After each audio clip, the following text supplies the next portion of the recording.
Guys, welcome to my YouTube channel. Welcome to another vlog हमेशा की तरह बड़ा ही इंटरेस्टिंग है। आप लोगों ने कंप्लीट व्लॉग देखना है। और ये वाला व्लॉग मैं इसलिए बना रहा हूँ कि बहुत सारे लोगों ने मुझे मैसेज बॉक्स में और कमेंट्स बॉक्स में जाके कमेंट्स किए हुए थे, टेक्स्ट मैसेज सेंड किए हुए थे कि जी हमें ये बताएं कि यूरोप जाने के लिए ट्रैवल हिस्ट्री का होना क्यों ज़रूरी है। चलें, एक तो मैं ये आपको बात बताऊंगा। एक एडिशनली जिस टॉपिक पे हम आज बात करेंगे वो ये है कि ट्रैवल हिस्ट्री के लिए आपको किन कंट्रीज से स्टार्ट करना चाहिए और कौन से कंट्रीज स्टेप बाय स्टेप आप अपनी लिस्ट में ऐड कर सकते हैं। नंबर 1, आप लोगों ने जो क्वेश्चन पूछा कि यूरोप जाने के लिए शेंजन वीज़ा के लिए ट्रैवल हिस्ट्री का होना क्यों ज़रूरी है, तो सबसे पहले इसका मैं एक आंसर आप लोगों से मैं क्वेश्चन करता हूँ, फिर मैं आपको इसका आंसर भी दूंगा। आप मुझे एक बात बताएं कि आपका पासपोर्ट बिल्कुल फ्रेश है, उस पर कोई वीज़ा नहीं है, उस पर कोई किसी किस्म का कोई वीज़ा नहीं लगा हुआ, या टू सम एक्सटेंट आप ये कह सकते हैं कि यूएई का, दुबई का वीज़ा लगा हुआ है। और मैं अटेंशन कर रहा हूँ सबसे ज़्यादा पाकिस्तानी पासपोर्ट को, इंडियन पासपोर्ट को, बांग्लादेश के और श्रीलंका के पासपोर्ट को, एशियन जिस पे हम बात करते हैं यूजुअली। अब मुझे ये एक बात आप बताएं कि जब उस पर कोई वीज़ा नहीं है, सिर्फ यूएई का वीज़ा है, तो आप शेंजन वीज़ा अप्लाई करते हैं।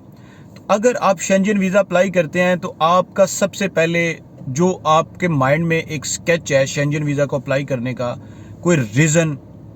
कोई कंसिडरेशन, वो क्या है? मतलब कि आप क्या कह के शेंजन वीज़ा अप्लाई करेंगे।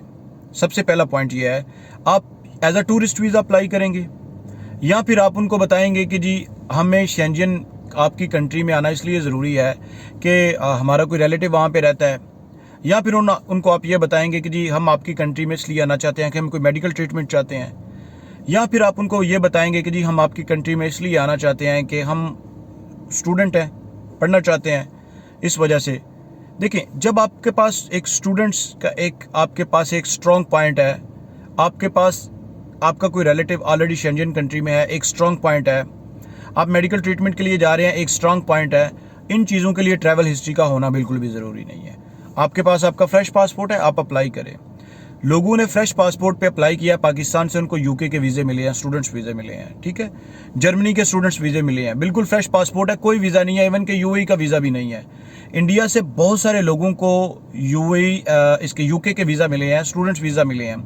बांग्लादेश से काफ़ी सारे स्टूडेंट्स ऐसे हैं जो सिर्फ फ्रेश पासपोर्ट पे, कोई उनके पासपोर्ट पे दूसरा कोई किसी किस्म का वीज़ा नहीं था, फ्रेश पासपोर्ट के ऊपर वो स्टूडेंट्स वीज़ा लेके पढ़ने के लिए यूके गए हुए हैं। तो जब इस कैटेगरी की बात करते हैं तो इसके लिए ट्रैवल हिस्ट्री का होना बिल्कुल भी ज़रूरी नहीं है। लेकिन जब आप एज अ टूरिस्ट की बात करते हैं, आप एज अ टूरिस्ट हैं जी, आप टूरिस्ट के लिए वहाँ पे जाना चाह रहे हैं,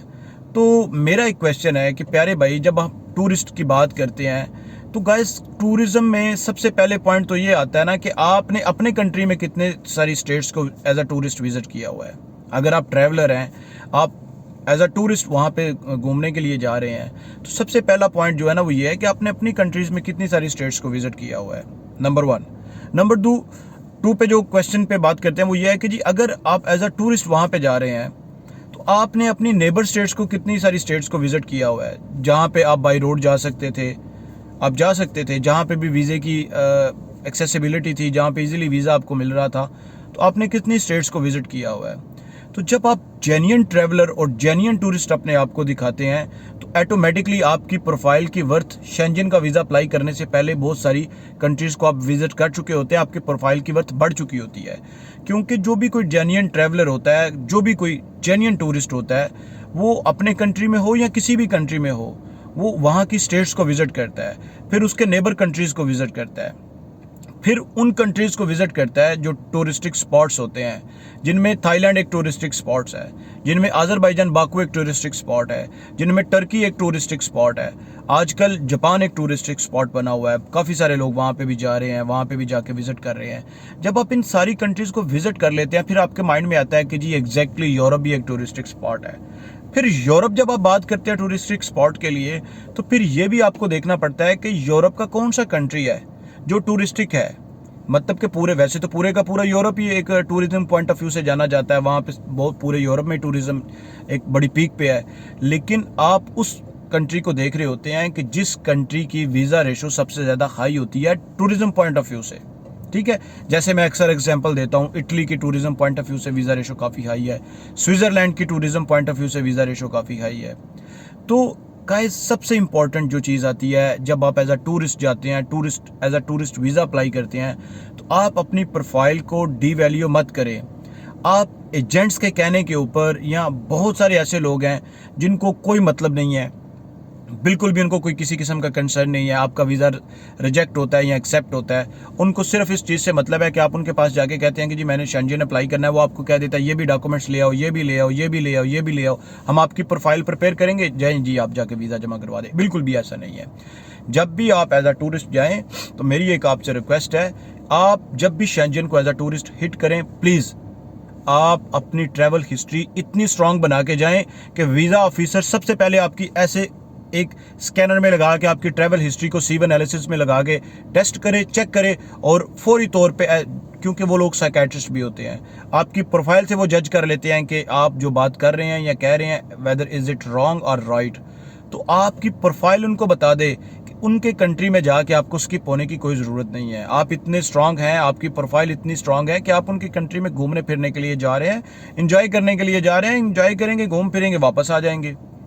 तो अब मैं आपको बताता हूं कि शेंजन वीज़े की प्रोफाइल के लिए कौन से कंट्रीज हैं जिनको आप टारगेट करें अगर आपने शेंजन वीज़ा अप्लाई करना है, तो अपनी प्रोफाइल को वर्थी बनाने के लिए। ठीक है, आप थाईलैंड मलेशिया का ट्रिप करके आ जाते हैं, आप अज़रबैजान बाकू का ट्रिप करके आ जाते हैं, इज़ इट फाइन, ये भी ट्रैवल हिस्ट्री में काउंटेबल है। आप यूएई के में दुबई का ट्रिप करते हैं, ये भी आपकी ट्रैवल हिस्ट्री में काउंटेबल है। लेकिन आप जापान का ट्रिप ज़रूर करें, आप जापान का ज़रूर ट्रिप करें, आप टर्की का ट्रिप ज़रूर करें। ठीक है, और नंबर 3 पे है, अगर आप शेंजन वीज़ा अप्लाई करने जा रहे हैं तो नंबर 3 पे है कि शेंजन वीज़ा से पहले जापान और टर्की के ट्रिप के बाद रोमानिया यूरोपियन कंट्री है, शेंजन कंट्री नहीं, यूरोपियन कंट्री है। तो प्लीज़ रोमानिया का ट्रिप ज़रूर आप कर सकते हैं, और रोमानिया वीज़ा भी दे रहा है, कोई इतना वो भी इशू नहीं है। शेंजन से तो इजीली वीज़ा मिल जाता है रोमानिया का। अगर आपने जापान का ट्रिप किया हुआ है, और जापान का वीज़ा भी आसानी से मिल जाता है अगर आपकी प्रोफाइल अच्छी होती है, स्ट्रांग होती है। प्रोफाइल स्ट्रांग कैसी बनाई जाए, कैसी अच्छी होनी चाहिए, इसके लिए मैंने एक अलग से वीडियो बनाई हुई है, आप लिंक में जाके चेक कर सकते हैं, नहीं तो मेरे उस व्लॉग में जाके आप उसको देख सकते हैं। तो प्लीज़ आप जापान को ट्राई करें, आप रोमानिया को ट्राई करें, आप टर्की को ट्राई करें, Thailand, Malaysia, Azerbaijan, Baku, Kyrgyzstan, Uzbekistan, Georgia, ये पहले मैंने ऑलरेडी बता दिया आप लोगों को। तो प्लीज़ इन कंट्रीज़ को हिट करें, हिट करने के बाद शेंजन कंट्री ट्राई करें। इंशाल्लाह आई डू बिलीव 99.9% नहीं, 100% शेंजन वीज़ा मिलेगा। आज का व्लॉग यहीं पे ख़त्म करते हैं, मिलते हैं इंशाल्लाह एक नए व्लॉग में।